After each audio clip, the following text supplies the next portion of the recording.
할렐루야. 오늘도 주 앞에 전심으로 예배하는 우리 성도님들의 삶에 주님의 은혜와 사랑이 가득하시기를 축복합니다. 여러분 매일매일 뉴스들을 좀 보십니까? 너무 바쁘면 또 뉴스는 못 보는데 꼭 드라마는 보기도 하고 하잖아요. 근데 저는 뉴스를 좀 항상 안 빼놓고 보려고 노력을 해요. 요즘 어떤 일들이 좀 있나. 최근에 본 뉴스 중에, 물론 뉴스 말고 이제 인터넷 기사도 포함인데 두 가지 사건이 기억이 가장 남는데요. 첫 번째 한 사건은요, 어떤 회사의 대표에 관한 기사였어요. 이건 뉴스는 아니고 기사였는데, 퇴사하겠다는 직원에게 설사약을 탄 음료를 먹여서 기소가 된 사건이었어요. 무슨 말인지 아시겠어요? 퇴사하겠다고 하니까 음료를 건네는데 설사약을 타서 음료를 먹였어요. 난리가 났겠죠? 그래서 이제 기소가 됐는데, 이 기사를 보면서 무슨 생각했냐면, 아니 도대체 평소에 무슨 생각을 하고 살면 저럴 수 있나? 한 회사의 대표라는 사람이 어떻게 저렇게 쫌뺑이일까라는 생각을 하는 그런 한 기사가 있었습니다. 그리고 또 하나의 뉴스는요, 여러분들 다 보셨을지 모르겠지만 새롭게 임명되는 안창호 국가인권위원장의 청문회 관련 내용이었어요. 이 안창호 인권위원장은요, 헌법재판소 재판관을 역임한 인물이지요. 어떻게 보면 인권위원장이라는 공적인 자리에 앉게 되는 그가 청문회장에서 거국적으로 진화론을 거부합니다. 창조론을 강조해요. 그럼 진화론을 거부하고 창조론을 강조하는데 창조론이 뭐냐라고 의원이 질문했더니 하나님께서 천지를 창조하셨다는 것입니다 라고 얘기를 하더라고요. 너무 인상 깊었어요.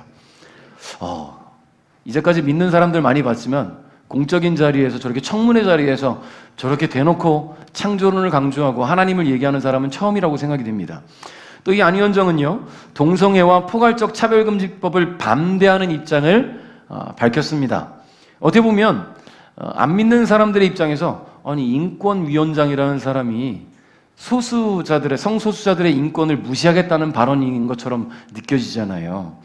여러분, 근데 우리 믿는 이들에게 있어서, 하나님을 섬기고 하나님의 법도를 따르는 자들에게 있어서 동성애를 찬성하는 것, 말도 안 되는 일이죠. 하나님의 창조 섭리를 거스르는 일이고, 포괄적 차별금지법이 또 통과되게 되면 이렇게 강단에서 또 학교에서 동성애는 잘못됐다라고 말하는 순간 철컹철컹 당할 수 있는 일이 벌어지죠. 실제로 미국의 연합감리회에서는요, 그 총회에서 동성애를 찬성했습니다. 총회에서 동성애를 찬성하니까요, 이 의견을 반대하는 교회들이, 동성애를 반대하는 교회들이 주일에 예배하고 있는 현장에 총회 임원이 찾아갑니다. 영상을 봤어요. 이번에 총회 때 한 목사님이 이 포괄적 차별금지법을 반대해야 되는 이유에 대해서 얘기하시면서 미국 현지의 지금 상황들을 보여주시는 영상을 보여줬는데요. 한 교회에서 예배드리고 있어요. 목사님이 설교하고 있어요. 근데 설교 중에 이 목사님이 누군가가 온 것을 보고 무슨 일입니까? 라고 물었더니 잠깐 올라오겠대요. 총회에서 왔다고. 올라왔어요. 이 총회에서 온 사람이 앞에 서서 뭐라고 하냐면, 지금 이 교회 설교하시던 목사님은 금일부로 해고 처리되겠습니다.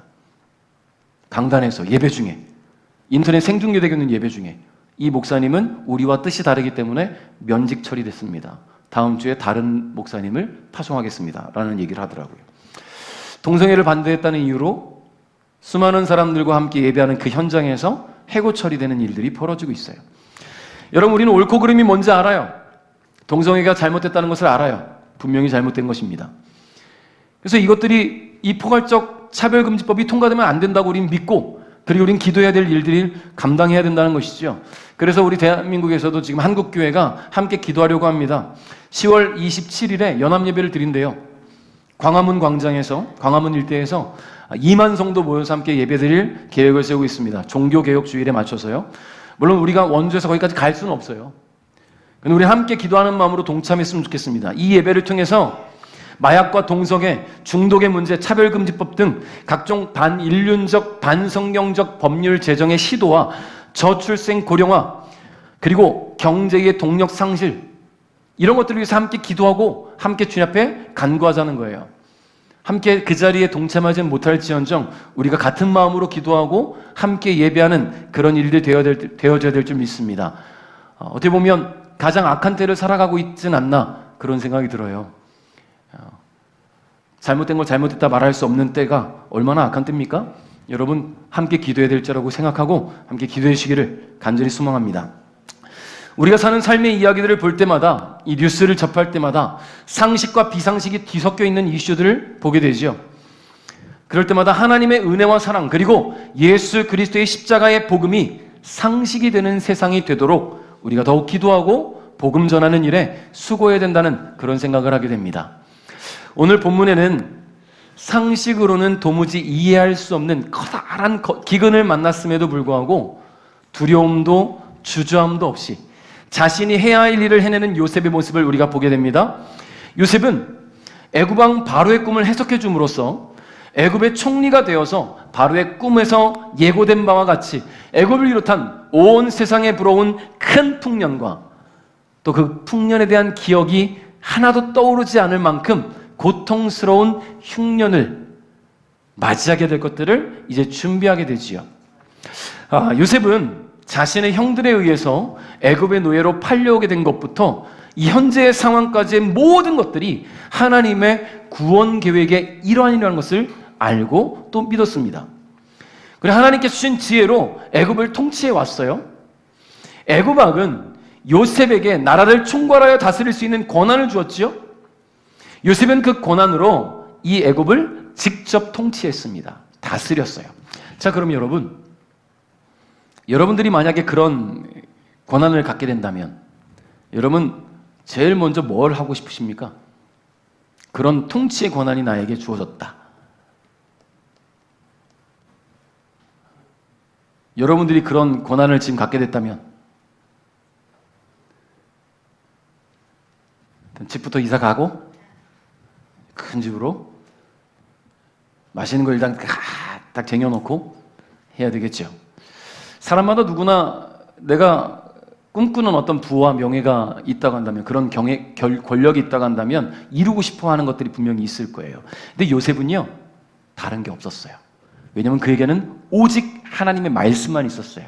하나님 말씀에 뭐가 있었냐면 7년의 풍년, 그 후 7년의 흉년. 여러분, 요셉은 총리가 되면서 자신의 정치 생명을 위해 자신을 다른 사람들을 모으지 않았습니다. 백성들의 인기를 얻기 위해 노력하지도 않았어요. 그는 자신의 통치 전반에 오직 경제에 투자했다라는 거예요. 경제. 왜냐하면 7년 동안에 큰 풍년이 있을 것이고 그 이후에 7년 동안에 대기근이 있을 것을 믿고 있었기 때문입니다. 그것이 하나님의 계획이었고 후에 있을 7년의 대기근에 대한 준비가 되지 않으면 자신이 애굽의 총리로 있는 것이 하나님의 구원 계획에 아무런 의미도 도움도 되지 않는다는 것을 알고 있었기 때문이에요. 여러분, 하나님이 저와 여러분을 구원하시고 살리시고 은혜 주시고 살게 하시는 목적이 뭔지를 바로 알아야 됩니다. 내가 지금 오늘 서 있는 목적이 뭘까? 내가 오늘 살아가는 목적이 뭘까? 내가 오늘 일하는 목적이 뭘까? 나는 도대체 왜 오늘을 살아가고 있을까에 대한 그 목적을 깊이 묵상하십시오. 하나님 맡기신 사명이 있습니다. 요셉은 그 사명을 바르게 알고 있었어요. 요셉이 총리가 되고 나서 7년 동안 큰 풍년이 있었습니다. 여러분, 경작하는 것마다 막 엄청난 수확물들이 나오는 거예요. 이게 언제부터예요? 요셉이 애굽의 총리가 된 직후부터예요. 여러분, 사람들이 어떻게 생각할까요? 그렇죠. 요셉 때문이죠. 와, 요셉이 총리가 되니까 놀라운 일들이 벌어졌어. 이렇게 좋은 날씨, 때에 따라서 비가 내리고 가물지 않고 이렇게 대작을 거둘 수 있다는 것은 우리 요셉이 총리가 되었기 때문이야 라고 생각할 겁니다. 사람들은 요셉을 칭송했을 거예요. 그를 막 섬겼을 겁니다. 여러분, 더구나 이 애굽 사람들은 더 그랬을 거예요. 왜냐하면 애굽 사람들은 바로 왕을 신으로 섬겼거든요. 그런 사람들이었으니까 총리가 바뀌고 나서부터 대작이 일어나면 그들은 바로 그 총리 때문이라고 생각했을 겁니다. 근데 요셉은요, 이 큰 풍년을 이루면서 모든 것이 풍족해지고 있는 그때에 사람들의 상식과는 다른 일을 합니다.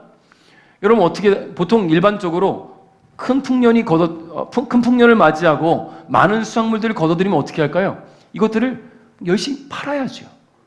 많은 돈을 거둬들여야지요.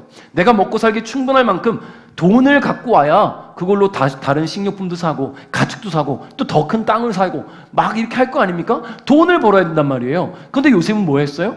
창고를 지었어요. 창고를 지었어요. 그리고 거둬들이는 수확물들을 팔지 않고 저장하기 시작해요. 사람들에게는 상식 이하의 일들을 하고 있는 겁니다. 비상식적인 일이에요. 어떻게 보면 개인적으로 수확물들 거둬들인 사람들은 막 돈을 모았을 겁니다. 풍족하게 먹으면서 살림살이를 막 더 증언했겠죠. 그런데 요셉과 이 국가 경제는요, 크게 달라지는 게 없는 거예요. 국가 경제는. 수확물들을 거둬들일 때마다 저장하니까 돈을 벌어들이진 못해요. 똑같아요. 이상하게 생각한 사람들도 있었을 겁니다. 여러분, 그런데 이 7년의 풍년이 끝나고 대기근이 시작되었을 때에 사람들은 그때에 비로소 알겠죠. 아, 우리 총리가 무슨 일을 했었는지. 그때에 비로소야 사람들이 깨닫게 될 겁니다. 기근이 한 해로 끝나지 않았거든요. 사람들은 저마다 저장해두었던 식량들이 떨어지게 되었을 테고요. 식량이 떨어져서 도저히 살 수 없는 지경에 이르게 됐을 때에 돈이 있으면 뭐합니까? 식량을 살 수가 없는데. 이제 국가의 도움을 받고자 하게 되는 것이지요. 13절 함께 읽겠습니다. 13절 시작.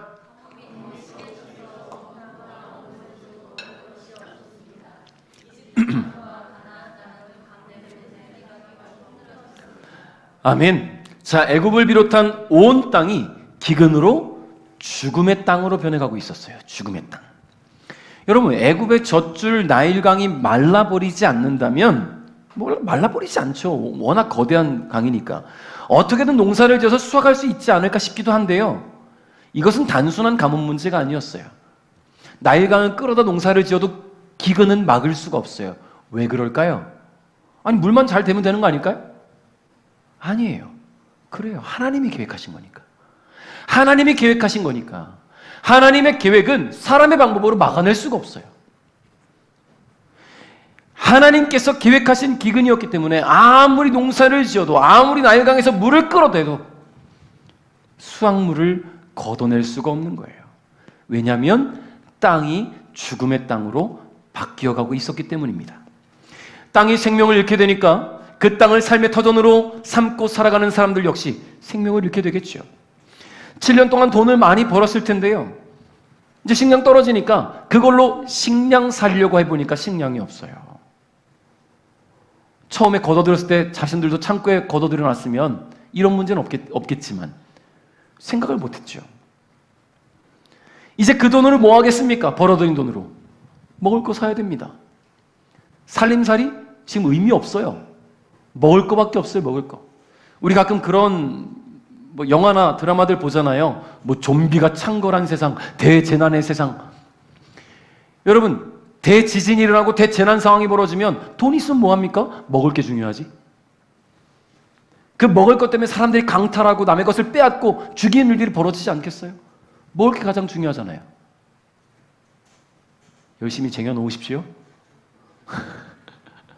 가끔 그런 얘기들 하잖아요. 지진이 벌어진다, 뭔가 벌어지면 뭐라고 합니까? 가방 하나 생존 가방 준비해 놓으라고. 생존 가방 하나씩 준비해 놓으셨습니까? 안 해놨어요?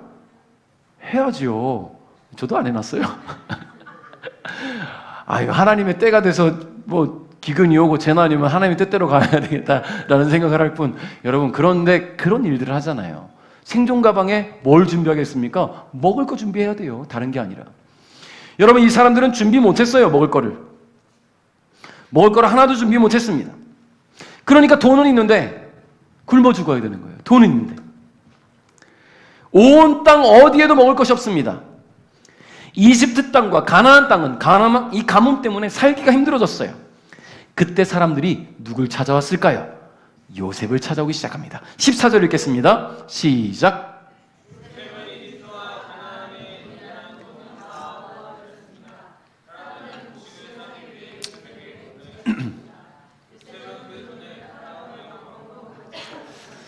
아멘. 자, 애굽 사람들, 또 가나안 사람들, 그리고 멀리 외국에 있는 사람들까지 모든 사람들이 요셉을 찾아옵니다.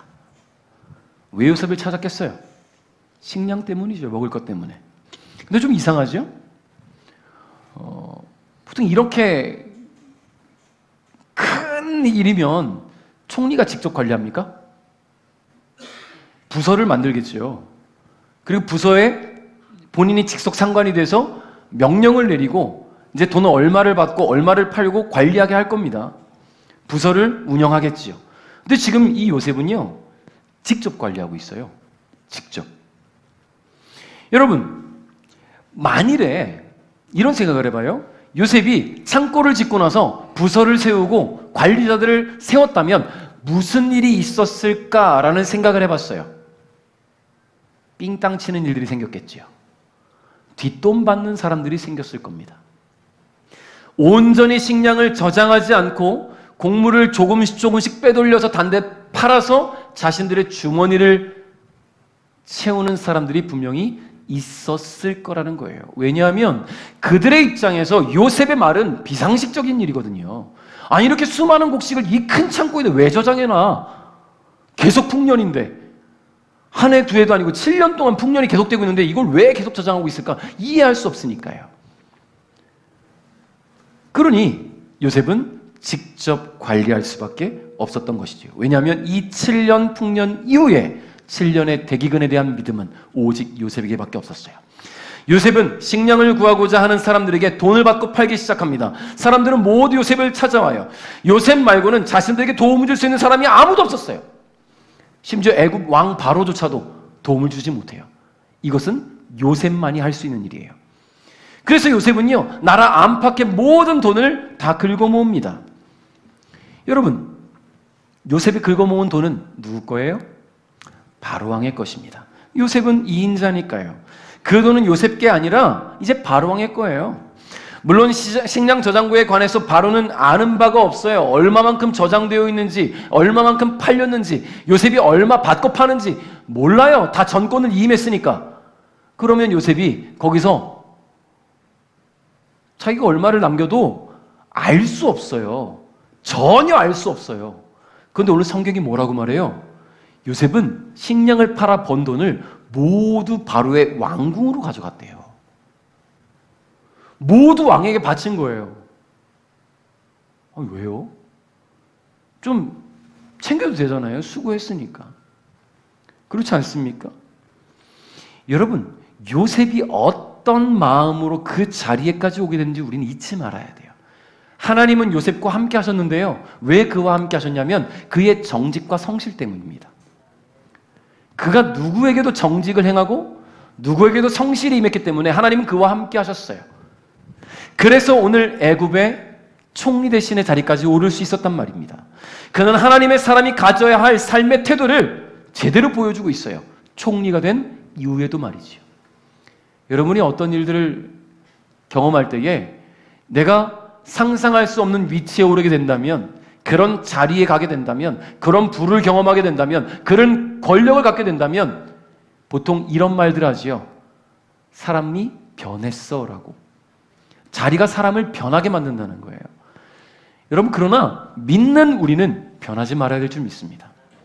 적어도 하나님을 믿는 우리는 정직과 성실에 있어서 공의로우신 하나님을 잘 따라가는 자가 되어야 될 줄 믿습니다. 여러분, 요셉은 생명이 사라져가는 그 땅에 서 있었어요. 그러나 요셉이 있는 곳에는 생명이 있었습니다. 사람들은 생명을 이어가기 위해 그를 찾아왔지요. 모든 희망이 사라진 곳에서 유일한 희망이 되고 있는 그는 이 상황을 자신의 유익과 만족을 위해 사용하지 않았어요. 사람들의 인기를 얻으려 하지도 않았고 자신의 부를 늘리는 데 사용하지도 않았다는 겁니다.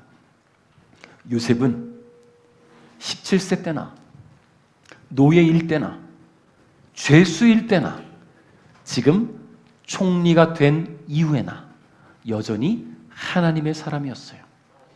하나님의 사람으로서 정직과 성실로 자신에게 맡겨진 사명을 최선을 다했습니다.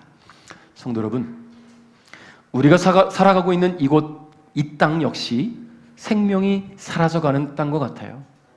복음을 듣지 못해 구원의 길을 알지 못하는 수많은 영혼들이 있거든요. 그들에게 구원하신 예수 그리스도를 전하는 것이 오늘 우리의 사명임을 잊지 않기를 바랍니다. 15절 함께 읽겠습니다. 시작.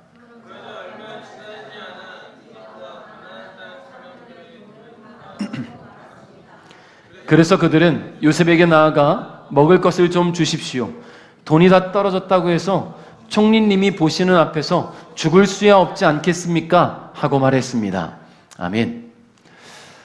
제가 몇 해 동안 지금 계속 매월 일일마다 하는 일이 있어요. 우리 신광환 집사님 되게 그 월상 예배, 신방 예배를 가는데요.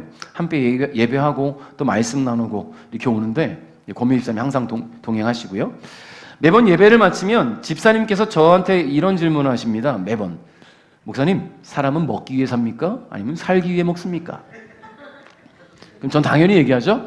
네, 집사님, 살기 위해 먹습니까? 먹습니다. 라고 대답을 하죠. 그러면 집사님이 민생고는 해결하시오지요 하면서 냉동실에서 제가 좋아하는 떡갈비와 냉동만두와 디저트로 과일을 이렇게 꺼내주십니다.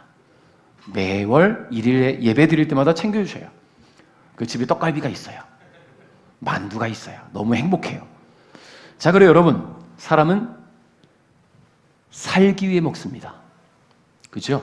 혹시 여기 먹기 위해 사시는 분 계십니까? 나는 더 맛있는 걸 먹기 위해 산다. 한 분도 안 계시네요. 먹기 위해 사는 사람이 몇이나 있을까요? 엄청난 양을 먹는다는 대식가도, 적은 양만을 먹는다는 소식가도 먹는 이유는요, 살기 위해서예요. 살기 위해서. 다시 말해서 먹는다는 것은 삶과 직결되는 것입니다. 요셉에게 돈을 주고 식량을 사간 사람들은요, 이제 그 식량이 떨어지가 난리가 났습니다. 음식은 떨어졌는데 더 이상 식량 살 돈도 없는 거예요. 이대로 굶어 죽을 수는 없는데 어떻게 해야 될지 도무지 방법이 없어요. 식량도 떨어지고 돈도 떨어진 사람들, 요셉을 찾아왔습니다. 그들은 요셉밖에 희망이 없었어요. 요셉만이 우리의 유일한 희망이다 라는 생각을 가질 수밖에 없지요. 그들이 할 수 있는 거라고는 무엇입니까? 자신들의 형편을 얘기하는 것밖에 없어요. 먹을 것 좀 주세요. 돈도 떨어져서 이제 식량 살 돈도 없어요. 우리 먹고는 살아야지요. 그때 요셉은요, 그들에게 새로운 제안을 합니다. 돈이 떨어졌다면 돈 될 만한 것들을 가져와라. 너희들의 가축을 갖고 와. 내가 먹을 걸 줄게. 그래요. 가축을 주고 식량을 사라는 말입니다. 여러분, 무상급식은 없어요. 아니, 총리가 좀 무상급식도 좀 줄 법도 한데 없어요. 왜 그럴까요? 무상급식 주면요, 그 다음부터 돈 받고 팔 수 없어요. 한 번이 중요하잖아요.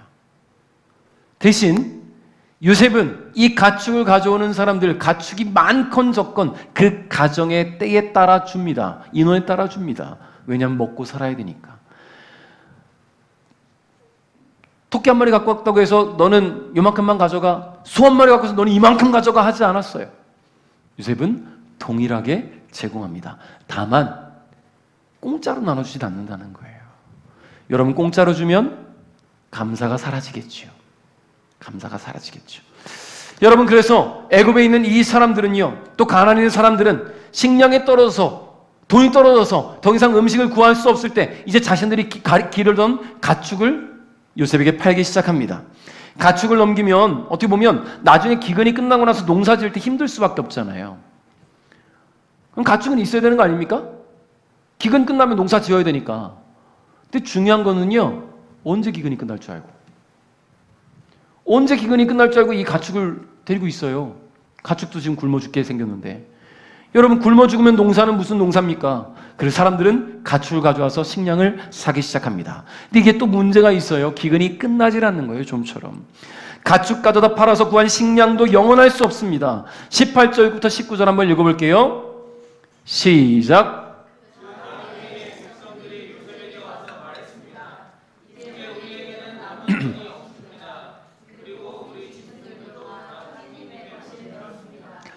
이제는 우리 몸과 우리 땅 말고는 남은 것이 없습니다. 우리와 우리 땅이 총리님 보시는 앞에서 죽게 되어버렸습니다. 우리 땅을 사시고 그 대신 먹을 것을 주십시오. 그러면 우리는 우리 땅과 더불어 파라오의 종이 되겠습니다. 밭에 심을 씨앗을 좀 주십시오. 그러면 우리는 죽지 않고 살 것입니다. 그리고 땅도 못 쓸 땅이 되지 않을 것입니다. 아멘. 자, 처음에 식량살돈이 떨어졌을 때에는 어떻게 해야 할지 몰랐던 사람들이 요셉이 가축으로 식량을 사는 것을 제안함에 따라 굶어 죽으라는 법은 없구나 라는 것을 생각하게 되었어요. 이제 사람들이 식량이 떨어지고 나서 가축도 없게 되는 상황이 벌어지니 이제는 삶의 마지막 수단을 투자하기로 합니다. 마지막 수단, 그게 뭡니까? 땅을 파는 거예요. 땅을 파는 것. 그리고 이 땅과 함께 자신들 역시 바로의 종이 되겠다고 말을 합니다. 여러분, 이 사람들에게 있어서 땅은 너무나 큰 의미예요. 왜냐하면 그 당시는 농경사회잖아요. 땅이 있어야 자신의 재력을 과시할 수 있고 자신이 사람들 앞에 나는 이만한 사람이야 라고 말할 수 있는 것 아니겠습니까? 땅이 있어야 계속해서 먹고 살 수 있고 자손 대대로 그 가문을 이어갈 수 있지 않겠어요? 땅을 잃게 되는 것은 모든 것을 잃게 되는 것 같아요. 땅이 있어야 기근이 끝나면 농사를 짓고 농사를 지어야 수확을 하고 그것을 팔아서 자식들 먹이고 공부시키고 미래를 준비할 수 있습니다. 땅은 그들의 삶에 가장 중요한 것이었어요. 근데 그런 땅을 지금 팔겠다고 합니다. 왜 그럴까요? 기근이 끝나지 않는 이상 이 사람들에게는 미래가 없어요. 지금 당장 먹을 음식을 구하지 않으면 자신들은 물론이며 자식들 또한 굶어 죽을 수밖에 없어요. 공부가 무슨 소용입니까? 굶어 죽게 생겼는데. 지금 땅이 무슨 소용입니까? 먹고 살기만 해준다면 왕을 위해서 기꺼이 종이 되겠다고 말합니다. 성도 여러분, 보다 나은 삶에 투자하는 것이 올바른 투자 아니겠어요? 먹을 것이 없다면 일단 먹어야 돼요. 먹고 건강하게 삶을 유지해야 다시 회복하고 돈도 벌고 원하는 삶을 향해 한 걸음 더 나갈 수 있는 건 아니겠습니까? 여러분은 삶을 바르게 투자하고 있습니까? 가장 중요한 투자는요, 삶을 위한 투자예요. 삶을 위한 투자. 지금 우리의 현실이 60, 70년대처럼 먹고 사는 문제로 고통받는 그런 때는 아닙니다. 살만해졌어요. 여기 지금 뭐 하루 세 끼 먹는 게 너무나 힘들고 고통스러운 분들 한 분도 안 계실 거예요. 근데 이것은요, 육신의 문제일 뿐 영의 문제는 우리가 온전히 해결되지 않았다는 거예요. 예수 그리스도를 믿고 하나님의 자녀가 된 우리는 영생을 선물로 받았습니다. 구원받은 천국 백성이 되었다라는 거예요. 그러나 그것이 끝이 아니죠. 우리는 영적인 삶을 위해서 계속 투자해야 돼요. 영의 양식을 먹어야지요. 영적으로 계속 호흡해야 되는 거예요. 주님을 위해서, 주님을 기뻐하시게 하시기 위해서 수고와 헌신으로 우리의 삶을 주님께 드려야 되는 거예요. 이것이 투자입니다.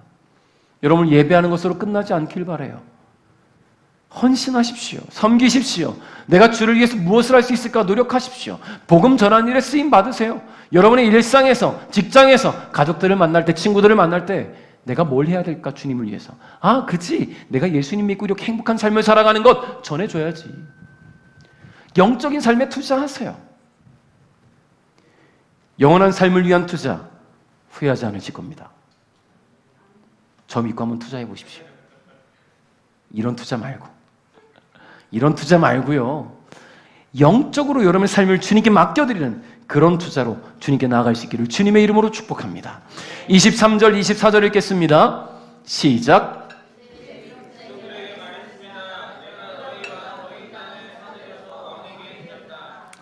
이제 내가 너희에게 씨앗을 줄 터이니 그것을 너희 밭에 심어라. 추수 때가 되면 너희가 거둔 것의 5분의 1을 파라오께 바쳐야 한다.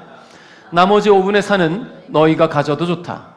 그것을 씨앗으로도 이용하고 너희와 너희 가족과 너희 자식들의 음식으로 삼도록 하여라. 아멘. 자, 요셉에게 돈도 가축도 땅도 다 가져다 판 사람들은 이제 남은 것이라고는 몸뚱아리밖에 없습니다. 그러나 그마저도 왕에게 바친 몸이 되었어요. 사실상 애굽 백성들은요, 자신의 소유라고 할 수 있는 것은 아무것도 남지 않았습니다. 요셉은 백성들에게 씨앗을 주고 그 씨앗을 밭에 심게 해요. 어제까지는 그들의 땅이었지만 이제는 그 땅은 파라오의 땅이에요.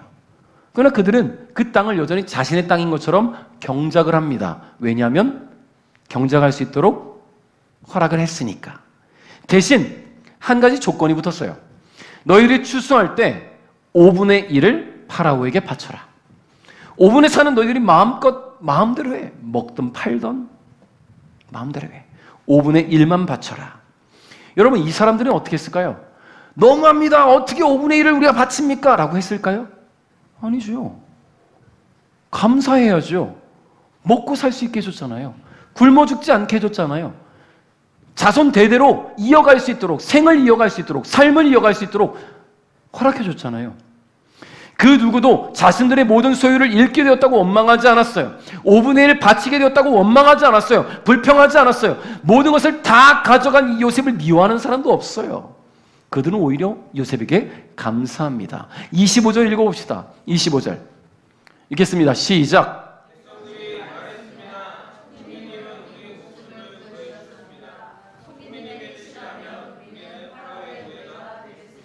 아멘. 그래요. 여러분, 요셉은 백성들의 생명을 구원해줬습니다. 살게 해줬단 말이에요. 그러니 파라오를 위해서 일하는 종이 된 것이 뭐 불평할 일입니까? 살 수 있는데. 수확물의 5분의 1 바치는 거? 뭐 아쉽습니까? 살 수 있는데. 오히려 감사하고 있어요. 우리 목숨을 구해줬다고 감사하고 있단 말이에요. 사랑하는 성도 여러분, 하나님이 우리를 구원하셨습니다. 감사하십시오. 여러분, 우리가 죄 가운데 빠져 죽을 수밖에 없었지만 우리 한 사람 한 사람을 주님이 구원해 주셨어요. 영원한 생명을 허락하셨단 말이에요. 천국 백성이 되게 하셨단 말이에요. 하나님이 우리에게 요구하신 것 딱 하나 있어요. 주님을 잘 섬기라고. 주님을 섬기라고. 예배하라고. 하나님이 우리를 창조하셨을 때 뭘 원하셨습니까? 하나님을 찬양하게 하시기 위한 것이 하나님이 우리를 창조하신 목적이에요. 하나님을 찬양하는 방법이 참 많지요. 우리가 목소리로 찬양할 수 있고 몸으로 찬양할 수 있고 헌신으로 수고로 찬양할 수 있어요. 하나님은 그렇게 우리가 하나님을 찬양해야 될 방법들을 많이 알려주셨단 말이에요. 여러분의 목소리를 주를 찬양하는 데 쓰십시오. 여러분의 열정과 힘을 주님을 위해 쓰십시오. 여러분이 거둬들이는 그 수확의 10분의 1을 하나님께 드리셔요. 이거 하나님 명령이에요. 11조는. 11조 떼먹는 거 도둑질이라고 성경이 기록합니다. 여러분, 오늘 이 5분의 1을 바치라는 것도 지금 이 애굽 사람들은 감사함으로 바치는데 왜 11조 안 합니까? 찔리시죠? 어쩔 수 없어요. 찔려도 좀 얘기해야 되겠습니다. 하나님의 것을 도적질하고 바르게 살 수 없어요. 하나님께서 그 걷어들이면 어떡합니까? 10분의 9 걷어가시면 어떻게 하실 거예요? 일하지 못하게 건강 걷어가시면 어떻게 할 겁니까? 여러분, 그런 아픔을 경험해 보신 분들은 알 거예요. 내가 이 고통으로, 이 통증으로, 질병으로, 사고로 일할 수 없을 때 걷기만 한다면 얼마나 좋을까? 일할 수만 있다면 얼마나 좋을까? 회복만 된다면 얼마나 좋을까? 여러분, 감사하십시오. 드리세요, 주님께. 여러분의 시간을 드리십시오. 여러분의 물질을 드리십시오. 여러분의 열정과 힘을 드리십시오. 그럴 때에 하나님께서 더 기뻐하시고 더 축복하시는 거예요. 여러분이 요셉으로 인해서 애굽 백성들은 구원받았습니다. 애굽 백성뿐만 아니라 고센 땅에 정착하게 된 야곱의 가족들 역시 구원받았어요. 이로써 이스라엘은 죽음 앞에서 생명을 찾게 되었고 절망 중에 소망을 갖게 되었습니다. 사랑하는 성도 여러분, 요셉 한 사람으로 인해서 구원이 이루어졌단 말이죠. 근데 이것은요, 요셉이 이룬 것이 아닙니다. 하나님의 계획이에요. 하나님께서 인류를 구원하시기 위해 요셉을 도구로 사용하신 겁니다. 그 과정 속에 13년 동안 요셉이 고통의 시간을 보내야만 했지만 하나님은 믿음의 사람을 통해 결국은 당신의 일을 해내신다는 것을 여러분 잊지 않기를 바랍니다. 말씀을 맺겠습니다. 요한일서 5장 12절 한번 읽어볼게요. 요한일서 5장 12절 시작. 누구든지 아들을 믿는 사람은 이 생명을 가지게 되었습니다. 그러나 하나님의 아들을 믿지 않는 사람에게는 생명이 없습니다. 아멘. 여러분, 오늘 말씀을 보면서 이 요셉을 볼 때에 예수님이 떠올라요. 누구든지 아들을 믿는 사람은 이 생명을 가지게 된대요. 요셉을 찾아가는 사람들이 생명을 얻을 수 있었어요. 하나님의 아들을 믿지 않는 사람들에게는 생명이 없었습니다. 하나님의 아들을 믿지 않는 사람들은 생명을 받을 수 없어요. 영생이 없단 말이에요. 요셉을 찾아가지 않은 사람들 어땠을까요? 굶어 죽어야지요. 먹고 살 문제가 없는데 온 세상에 유일한 희망이 요셉밖에 없었는데 요셉을 찾아가야죠. 그를 찾아가서 식량을 구해야지요. 살 수 있는 거 아닙니까? 오늘 저와 여러분이 사는 이유는 예수님이 나를 구원하셨기 때문이에요. 예수 그리스도를 믿고 그분의 십자가 보혈로 내가 죄 씻음 받았기 때문입니다. 그러므로 거저 사는 인생 주님 앞에 감사하며 살 수 있기를 주님의 이름으로 축복합니다. 주님 앞에 감사함으로 사십시오. 주님이 내게 주신 것들에 대한 감사가 있기 원합니다. 이스라엘 사람들 요셉 덕분에 구원받았어요. 비록 가나안에 식량이 없었지만 사랑하는 아들 요셉이 애굽의 총리가 되었고 그가 애굽의 모든 식량 저장고의 총책임자가 되었기 때문에 이스라엘은 애굽으로 이주하고 먹고 사는 문제를 걱정하지 않을 수 있었어요. 요셉을 찾아가면 돼요. 여러분, 예수님 찾아가면 됩니다. 구원이 있는 곳에 가야지요. 침몰하는 거대한 타이타닉 안에서 나는 이 타이타닉 탔어, 이 거대한 타이타닉, 이 비싼 타이타닉 난 타고 있어 라고 말하면 뭐합니까? 침몰하고 있는데. 비록 조그만한 구명보트여도 옮겨 타야 살 수 있는 거 아니겠어요? 여러분, 오늘 구원이 여러분의 있기를 주님의 이름으로 축복합니다. 구원은 예수님을 통한 하나님의 사람들에게 있어요. 예수님을 알지 못해 죄와 사망의 문제를 해결받지 못한 이들을 향해 우리가 해야 할 일은 구원이 여기 있습니다. 구원이 여기 있습니다. 예수 그리스도를 믿으십시오 라고 전해야 될 줄 믿습니다. 복음을 전하는 저와 여러분의 발걸음에 우리 주님이 큰 은혜와 사랑으로 함께 하실 것을 기대하며 요셉처럼 하나님의 구원의 도구로 사용되는 우리 베델가족 여러분 되시기를 주님의 이름으로 축복합니다.